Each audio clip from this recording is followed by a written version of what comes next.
जो लोग हर साल हज उम्रा करते हैं उनके करीबी रिश्तेदार पड़ोसी गुर्बत के लिए शिकार रहे हैं।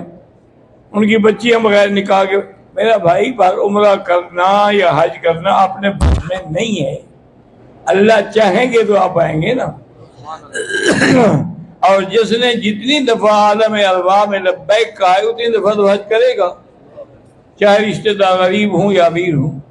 लेकिन आप पर यह भी फर्ज है कि उन गरीबों की मदद करें। बाद लोग उम्रा करते हैं, बाद में हराम बांध के तवाफ करते हैं, पर अल्लाह कबूल फरमाए। बहरहाल मेरे बेटा और मैं काम करते हैं अस्ता बेचने का, पर नफा आप बताया करें। और जरूरी भी नहीं कि आप बताएं कि जी 100 का है मैं आपको 150 में देता। अब क्या भी ये कीमत है, लेना ले लो, नहीं लेना ना लो। मेरी बेटी कल मदीने से आ रही थी, अय्याम शुरू हो गए, उम्रा पूरा नहीं कर सकी। जब पाक हो जाए गुस्ल करके उम्रा कर ले। अहमद फैसलाबाद, दादी की वफात के 1 साल बाद वालिद फौत हो गए।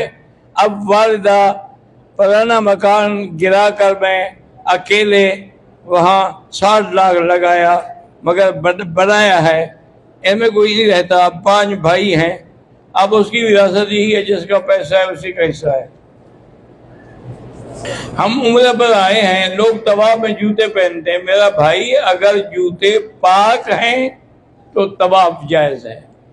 हत्ता कि एक दफा सहाबा ने, हजूर ने नमाज में खड़े खड़े जूते उतार दिया तो सहाबा ने भी उतार दिए। नमाज के बाद अल्लाह के बंदे तुम लोगों ने क्यों जूते उतारे हैं? उन्होंने कहा हजूर हमने तो आपको देख के उतारे हैं कि जब आपने नहीं पहने तो हम भी उतार दें। और मैं, मुझे तो जिब्रील ने आके बताया था कि आपकी जूती में कुछ पलीती लगी हुई है, मैंने तो इसलिए उतारा था। मकसद पलीती ना हो तो नमाज भी जायज है। दाढ़ी को काली मेहंदी न लगाएं, मेहंदी जरूर लगाएं। शिया को लड़की निकाह में दे सकते हैं? बिल्कुल नहीं दे सकते, क्योंकि शिया के कई किस्में हैं, लेकिन बाज़ किस्में जो हमारे मुल्क में हैं उनके कुफ्र पे तो कोई शक नहीं है। और कुरान कहता है ना, इल्ला तंसुरूहु फ़क़द नसरहुल्लाह, जब तुमने मेरे नबी की मदद न की, हमने मदद की अबू बकर को साथ भेज के। इज़ अख़रजहुल्लज़ीना कफ़रू, जब काफिरों ने आपको निकाला, तो निकालने वाले काफिर थे, तो जो सहाबा को दिल से निकालेगा वो तो पक्का काफिर है। हम इंडिया से आए हैं, एक साहब की उम्र ज़्यादा है, उनको पेशाब बिला इख्तियार निकल जाता है, इसलिए उनकी डायपर लगाते हैं, वहाँ लगा सकते, कोई दम नहीं। कुछ लोग पाकिस्तान में कहते हैं कि मक्का मदीने के उलमा हयातुन नबी के कायल नहीं हैं। आप इनके दारुल इफ्ता को लिख कर भेज दें, वो आपको जवाब दे देंगे। तवाब में मर्द और औरत आपस में खल्त बल्त हो जाते हैं, कोशिश करें बचने की, बाकी बगैर इरादे के हो तो गुनाह नहीं। अगर वालिदैन तवाफ सफा करने पे कादिर हैं तो ठीक है, वरना औलाद भी करा सकती है। मेरा एक भाई गुम है, अल्लाह करे मिल जाए। हरम में जो हम नमाज जनाजा पढ़ते हैं, हमें पता ही नहीं लगता कि लड़के का है या औरत का है या लड़की का है, कोई बात नहीं। जो इमाम की नीयत है वही हमारी नीयत है, उसको तो पता है ना। अगर मदीने मुनव्वरा में औरत को हैज हो जाए तो बगैर एहराम के आ सकती है? नहीं आ सकती, वहीं बैठ जाए या फिर एहराम बांध के आ जाए, यहाँ बैठी रहे, जब पाक हो तो बड़ा कर ले। मैं पता नहीं दमाम से आया हूँ, पहले उम्रे के लिए मैंने मीकात ताइफ से एहराम बांधा था। अब अगर दूसरा उम्रा मस्जिद आयशा से करूँ वो भी जायज़ है। अय्याम हैज में औरत हरम के अंदर नहीं आ सकती, बाहर सहन में बैठी रहे।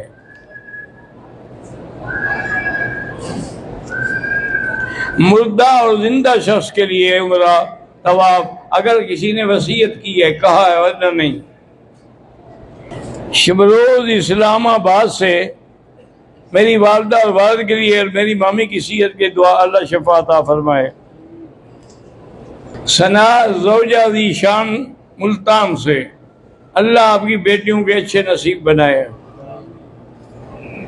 नुसरत बीबी उस शरीफ से, हज़रत मेरे बेटे के लिए दुआ करें कि मुझे माँ समझे, और मेरी इज्जत करे।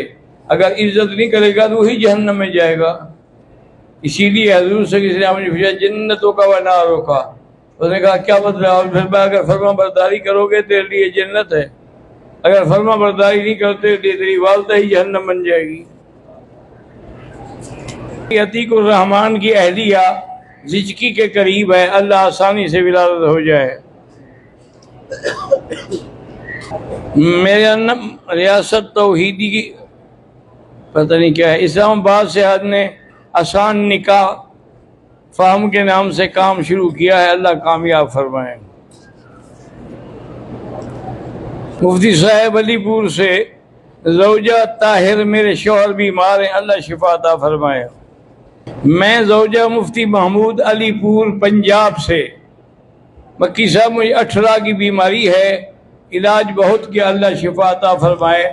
आसान इलाज ये है कि 7 दफ़ा सूरत फातिहा पढ़ के एक गिलास में दम करके हर नमाज के बाद उसको पिलाया करें। मोहम्मद जान तलागंग मेरी भांजी फौत होगी, अल्लाह जन्नत नसीब करे।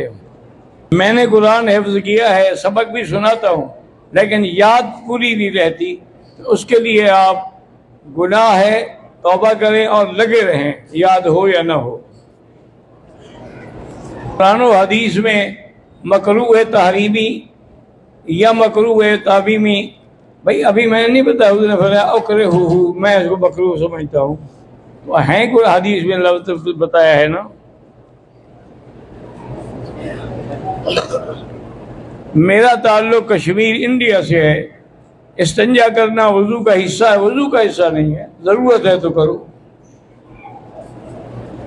मैंने एक दफ़ा उम्रा किया है, सर पे उसरा फिरवाया है, अब अगर दूसरा उम्रा करूं फिर भी उसरा फिराना पड़ेगा, बाल हूं या ना हूं। तवाफ के साथ चक्कर होते हैं। कहते हैं इमाम साहब के हवाले की कोई किताब है, हर सुन्नी मदरसे में चले जाओ सारी किताबें इमाम अबू हनीफा की। मैं बताऊंगा कि फतुल कदीर है, मुस्नद इमाम अहमद है, कदूरी है, कंज है, आपको क्या पता, इसलिए मदरसों में जाके देख ले। अहमद एक दफा कहना या 2 दफा हदीस में साबित है। रफ़ा यदैन करना भी साबित है, और हजरत अब्दुल्लाह इब्न मसूद की रिवायत से न करना भी साबित है। अल्लाहुम्मा सल्ली अला सय्यिदना